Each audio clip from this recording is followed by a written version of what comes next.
This started out as a 1962 Bluesbreaker reissue, and it's had a few things changed, by which I mean all the wires going to the pots, almost all the pots. These were like 7mm diameter bushing, kind of crappy pots that didn't really fit tight to the chassis. These are some alphas with 3/8 inch bushings, and they've got new knobs. All the components from the bias supply to the input have been changed out. The only original components left are down here in the now disconnected tremolo circuit, because the tremolo circuit on this kind of sucks. So this is now a JTM45 for combo use. The input jacks were really worn out and plugs just fell right out of them, so they've been changed out for some new Cliff jacks. And I redid all the wiring here for the channel volume input differences, so high gain and low gain and all that fun stuff. Sorry, I'm a little under the weather and I sound a bit off and I think a bit off, but we'll get through this together. As far as the new components on the board go, for the electrolytics, the axial electrolytics, with these Vissches, they're not just pretty, they sound really good. For the film caps, I use a different series of Vissche. These things are made in the same factory that used to make them for Philips. They used to be green, now they're orange. They sound very appropriate in a Marshall.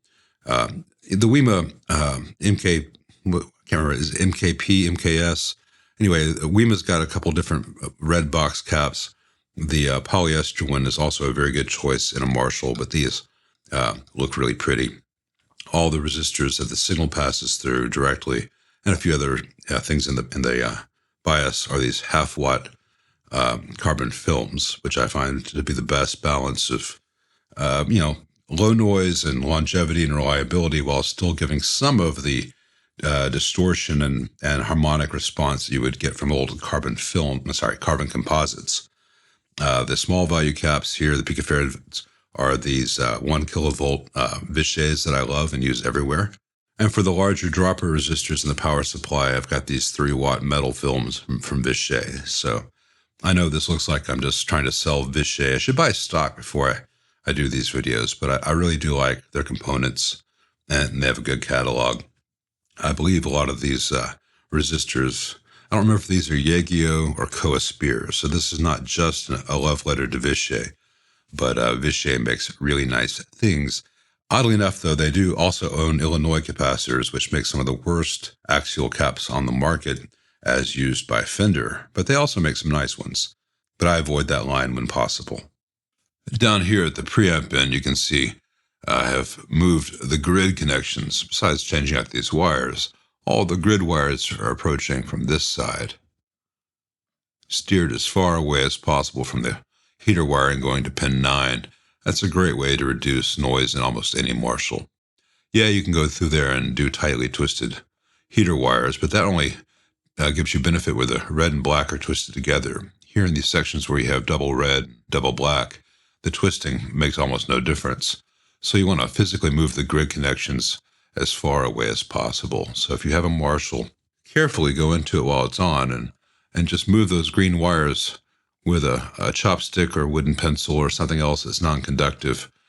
Don't use your fingers. And you'll hear the noise drop as you move the green grid wires away from the black wire going to pin 9. There's a free tip for you. It's a little bit hard to see because it's partially beneath the output jacks now, but new output tube sockets. These are some Beltons and new screen grid resistors and some new added grid stoppers right there at the grid. You can't really see them. They're partially underneath the board. But it's very nice and neat.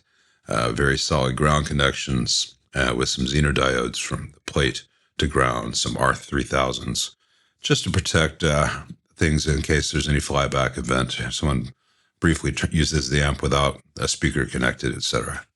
And down here at the rectifier socket, I did put some 1N4007s in series with it, so gives a little bit of added protection for rectifier tubes. They have a hard life, and this just makes things a little bit easier without any sonic change or detriment to the amp. With the new pots comes the absence of the old bus wire grounding all the pots together, and that creates multiple chassis ground connections, and you get eddy currents and all kinds of weird noises in the background. So you can see I've got actual wires here, and they're all steered in an intelligent way.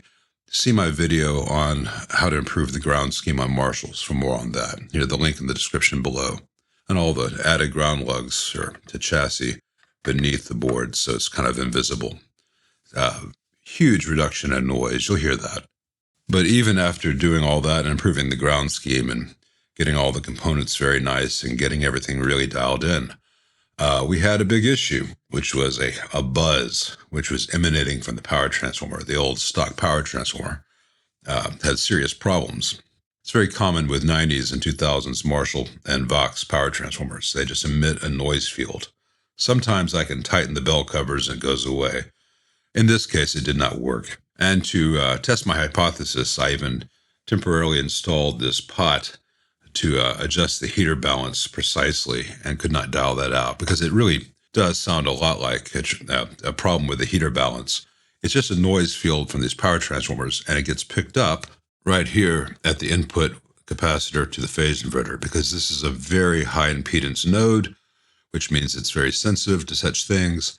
And I could mute anywhere prior to this point in the preamp and still hear that buzz. As soon as I muted here, that buzz went away. Between that and doing the balance pot on the heaters, I knew it was definitely the old 90s, 2000s Marshall power transformer issue. So I installed a Mercury replacement. Now, in general, Mercury is great. I will also gladly use Habor. I'll also gladly use Hammond. I would have used Classic Tone back in the day.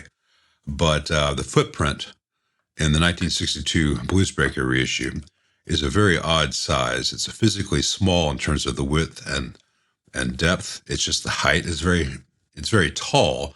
But other than that, the footprint is that of like a Marshall 18 watt. So there aren't a lot of things on the market that are direct fits, and carving up steel chassis is not my favorite thing to do. So Mercury does have a replacement for this model, which dropped in without a problem. It comes with a choice of HT secondaries, the higher and lower B+. I chose the lower voltage pair, which with a pair of 6L6 GC SDRs, puts the B+ about 420 when the amp is biased to 60%, which is pretty much ideal for this kind of amp. I could have gone with a higher B+ one, but then the entire amp would have more headroom and less compression, kind of not what the owner wants from this thing, and wants this amp to be. The unused secondaries are bundled up with all these others here, and the unused center tap for the heater connection. And over here, there's, because this is a universal transformer, primary could be 240 or 120 or 110. Got one unused wire taped off, and then a pair of wires here and a pair of wires there. If you see the missing hole there, that's where the indicator lamp was and soon will be again. The little square red indicator lamp in this amp was a 6.3 volt version, but had very short leads, which had been cut short because the old transformer had terminals here, and so it was soldered here.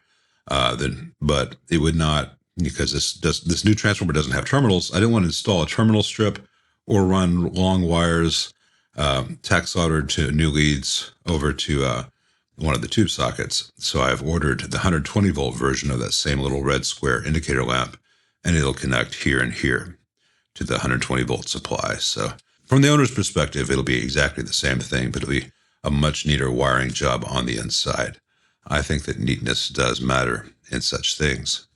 You can see I still have the tape on the new transformer so that the bell cover paint doesn't get scratched up on my bench. This filter cap here is the dual section 3232, an old Sylvania rectifier tube there. Pair of Tungsol 6L6 GC SDRs. I like these short plate 6L6s a lot in amps like this. Also in Fender combos. The longer 6L6s can be more prone to microphonics, and they have a different low end response. I think in the Marshall style, this is exactly what you want. I've got a Sovtech LPS phase inverter here. Very nice tube for a phase inverter. Very clean, very predictable. A little bit prone to microphonics if used earlier in the preamp section, but in the phase inverter, they really shine. For the preamp filters, I've got dual 16, so this amp does have a little bit of ghosting. You'll hear that. That's what they're supposed to do. For the V1, I've got a Thsinde 12AX7, a good choice for these amps if you don't have any heater issues, and this one has no heater issues. And on this one, the second one, the V2, I've got a JJ, a Slovakian tube. You could also use a good Chinese tube or a good new old stock tube, Amperex, RCA, Mullard, whatever. But you don't want to use a Russian tube like a Thsinde or Electro Harmonics or Sovtek or Mullard reissue, etc. in V2, or the same position in a 5F6A or in an AC30, because it's a cathode follower stage and it has about 200 volts on the cathode, and Russian tubes just tend to die there, sometimes within about 10 minutes after taking them out of the box and installing them for the first time. Ask me how I know.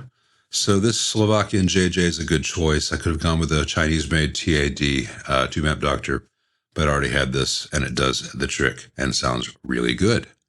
It is a pretty thing now. I did have to change out all the knobs. The shafts on the original pots were just split shafts and had really crappy push-on knobs that were all kind of breaking. So presence through volumes are all set screw. And for the original speed and intensity pots, which are still in the amp, though disconnected, I got matching push-ons. So higher quality push-ons here and here, and much better knobs here. So the thing's going to look like $1 million when it's all back together. Here's the old iron next to the new iron. Now, some of the height difference is because the new iron has got extra windings for the higher B+ secondaries, even though I'm not using them. But some of it's just because it's a lot more iron. It makes for a better quality product. That's some solid work there. And now it's time to remove the tape and see how pretty the transformer is underneath all that. British Racing Grey.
Mm-hmm.